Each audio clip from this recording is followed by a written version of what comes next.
అన్న అన్న మామ దగ్గర రండి మామ మీరున్నారు కొద్దిగా కిందికి పెట్టుకోండి అన్న. ఈ తెలంగాణ గడ్డ మీద ఒక నూతన రాజకీయ శక్తిగా కవితక్క గారి నాయకత్వం లోపల ఒక నూతన రాజకీయ పార్టీ ఇవాళ ఈ ఏప్రిల్ 25వ తేదీన మునీరాబాద్లోని అద్వైత కన్వెన్షన్ లోపల ఏదైతే ప్రారంభించుకోబోతా ఉన్నామో దాని ఏర్పాట్లు చూడడానికి ఇవాళ మేమందరం ఇక్కడికి రావడం జరిగింది.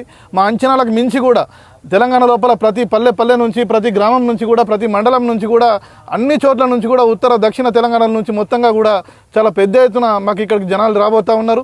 మేము అనుకున్నాం ఉదయం కదా చాలా అంటే పొద్దున సాయంత్రం సభలు ఎక్కువ పెద్ద ఎత్తున జరుగుతాయి, ఉదయం అయితే ముఖ్య కార్యకర్తలతో చేసుకుందామన్న ఉద్దేశంతో కవితక్క గారు ఇక్కడ పెట్టుకోవడం జరిగింది. కానీ అంచనాలకు మించి చాలా ఉత్సాహంతో చాలా పెద్ద ఎత్తున అన్ని జిల్లాల నుంచి కూడా అందరూ స్పందిస్తూ ఫోన్లు చేస్తూ ఉన్నారు. మేము ఎట్లా రావాలన్నా ఏ టైంకి చేరుకోవాలన్నా అని చెప్పి వాళ్ళందరికీ కూడా ప్రేమతో స్వాగతం పలుకుతూ ఉన్నాం. ఎందుకంటే ఈ తెలంగాణ గడ్డ మీద అటు బీఆర్ఎస్ పార్టీ తొలి 10 ఏళ్ళు పాలించింది, తర్వాత కాంగ్రెస్ పార్టీ ప్రభుత్వం వచ్చింది. ఈ రెండు పార్టీల లోపల ఏ లక్ష్యాల కోసం అయితే తెలంగాణ లోపల అమరులు బలిదానాలు అయినరో, ఏ లక్ష్యాల కోసం అయితే ఇక్కడ ఉద్యమకారులు తమ జీవితాన్ని ఫలంగా పెట్టి తమ కుటుంబాలని బలి చేసి వాళ్ళ ఉద్యమాన్ని మనం విజయవంతం చేసుకోగలిగినామో, ఆర్థికంగా చితికిపోయి ఉన్నారో ఆ ఉద్యమకారుల ప్రయోజనాలు కానీ ఉద్యమకారుల లక్ష్యాలు కానీ నెరవేరినాయా అంటే లేదనే చెప్పాలి.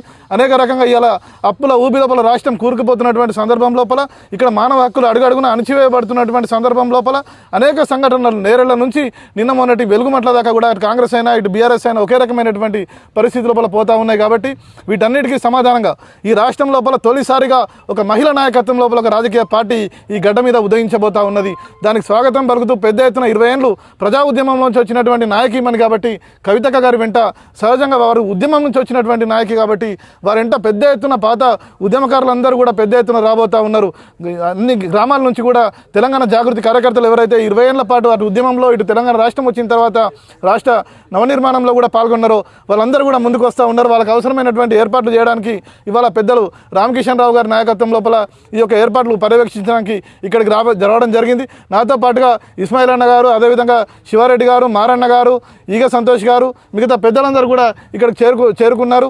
ఇక్కడ ఏర్పాట్లన్నీ కూడా చాలా గొప్పగా జరుగుతూ ఉన్నాయి. ఈ ఏర్పాట్లన్నింటినీ కూడా పర్యవేక్షించమని కవితక్క గారు ఇప్పటికే 43 కమిటీలను ఏర్పాటు చేయడం జరిగింది. అటు బయట నుంచి వచ్చే వాళ్ళకు అవసరమైనటువంటి ట్రాఫిక్ ఏర్పాట్ల నుంచి చివర వాళ్ళకి భోజన ఏర్పాట్లు కానీ వాళ్ళకి సీటింగ్ ఏర్పాట్లు కానీ ప్రతి రకంగా కూడా ఎవరికి వచ్చే వారికి ఎలాంటి అసౌకర్యం కలిగించకుండా ఏర్పాట్లు చేస్తూ ఉన్నాం. అదేవిధంగా మంచి తెలంగాణ వంటలు కూడా కవితక్క గారి ఏదైతే డిసైడ్ చేసిన వారు నిర్ణయించిన మేరకు తెలంగాణ వచ్చిన వాళ్ళందరికీ ఆహుతులందరికీ కూడా తెలంగాణ వంటలు మంచి అలరించబోతూ ఉన్నాయి. దాంతోపాటుగా ఈ నేల మీద రావాల్సినటువంటి మరో మహావిప్లవానికి నాంది పలుకుతూ ఒక కొత్త ఎజెండాను వారు ఆ రోజు ఒక వేదిక మీద ఇక్కడ చెప్పబోతా ఉన్నారు. దాంతోపాటుగా పార్టీ జెండాను ఆవిష్కరించబోతా ఉన్నారు, పార్టీ పేరును ప్రకటించబోతా ఉన్నారు. ఉత్సాహంగా అన్ని జిల్లాల నుంచి పెద్ద ఎత్తున తరలి వస్తున్నటువంటి అన్నలకు, అక్కలకు, చెల్లెలకు అందరికీ కూడా పేరున స్వాగతం పలుకుతూ ఉన్నాం.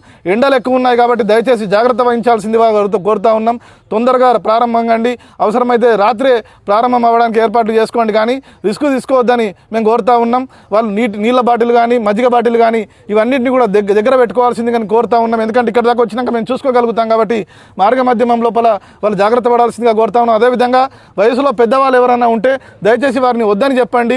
ఎందుకంటే ఎండలు ఇంకా తీవ్రమవుతున్నాయి కాబట్టి దయచేసి, ఎందుకంటే ఇంకా ముందు చాలా పెద్ద ఎత్తున బహిరంగ సభలు జరగబోతాయి.